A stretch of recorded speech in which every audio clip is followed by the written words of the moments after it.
میں آپ لوگوں کو بتانے جا رہا ہوں ماہ رجب کے آخری جمعے کا ایک وظیفہ، یعنی ماہ رجب کے آخری جمعے کو رات کو سونے سے پہلے آپ لوگ صرف 11 مرتبہ اس کلام کو پڑھ لو۔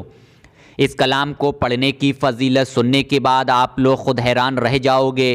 اس کلام کو پڑھنے کے بعد آپ لوگ اللہ تبارک تعالیٰ سے جو بھی جائز دعا کرو گے انشاءاللہ تعالیٰ آپ لوگوں کی ہر ایک جائز دعا قبول ہوگی، کیونکہ یہ دعا حضرت نوح علیہ السلام کی دعا ہے۔ اگر کوئی شخص مصیبت تکلیف کے وقت اس دعا کو پڑھے گا تو پہاڑ کے برابر بھی اگر مصیبت ہوگی انشاءاللہ تعالیٰ وہ بھی دور ہوگی۔ اگر کتنی بھی بڑی سے بڑی تکلیف میں اگر کوئی شخص پھنسا ہوا ہے، حضرت نوح علیہ السلام کی اس دعا کو پڑھ لے تو انشاءاللہ تعالیٰ وہ تکلیف بھی دور ہوگی۔ اس کے ساتھ ساتھ اگر کوئی شخص قرض میں پھنسا ہوا ہے، قرض لے لیا ہے، قرض دار گھر پر چکر کاٹا کرتے ہیں، عجیب طرح کی باتیں کیا کرتے ہیں، اس کی وجہ سے ہمارا جینا دشوار ہو گیا ہے، سماج میں ہماری بہت بے عزتی ہوتی ہے، اب ہم لوگ کیا کریں؟ تو آپ لوگوں کو چاہیے کہ آپ لوگ رات کو سونے سے پہلے اس دعا کو پڑھ لیں، انشاءاللہ تعالیٰ غیب سے قرض کی ادائیگی ہوگی۔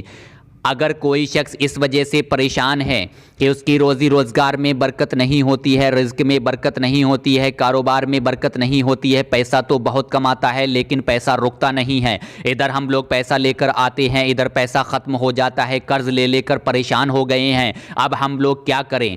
تو آپ لوگوں کو چاہیے کہ آپ لوگ رجب کے آخری جمعے کو رات کو سونے سے پہلے صرف 11 مرتبہ قرآن کی اس آیت کو پڑھ لو، انشاءاللہ تعالیٰ دنیا کی بڑی سے بڑی پریشانی دور ہوگی، دنیا کی بڑی سے بڑی مصیبت دور ہوگی، روزی روزگار میں برکت دیکھ کر آپ لوگ خود حیران رہ جاؤ گے۔ اب آپ لوگ دھیان سے سنیں کہ عمل کرنے کا پورا طریقہ کیا ہے اور کس طرح سے اس عمل کو کرنا ہوگا۔ اس عمل کو کرنے کے لیے آپ لوگوں کا پاک صاف ہونا اور باوضو ہونا ضروری ہے۔ بستر پر جانے سے پہلے آپ لوگ سب سے پہلے وضو کریں، اس کے بعد آپ لوگ بستر پر اطمینان سے بیٹھ جائیں اور سب سے پہلے 3 مرتبہ درود پاک پڑھیں۔ جو بھی درود پاک آپ کو یاد ہو وہ پڑھیں، اگر آپ لوگوں کو کوئی بھی درود پاک یاد نہیں ہے تو آپ لوگ پڑھیں صلی اللہ تعالی علیہ وسلم، صلی اللہ تعالی علیہ وسلم، صلی اللہ تعالی علیہ وسلم۔ اس درود پاک کو آپ لوگ 3 مرتبہ پڑھ لیں۔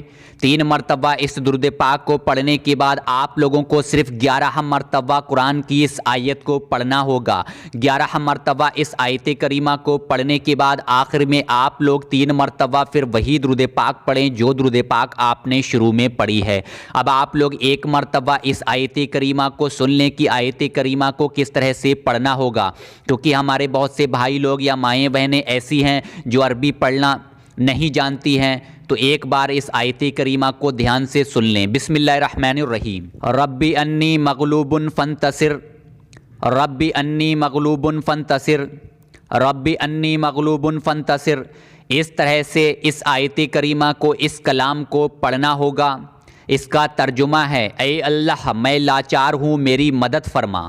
تو انشاءاللہ تعالیٰ اللہ تبارک تعالیٰ آپ لوگوں کی مدد ضرور فرمائے گا۔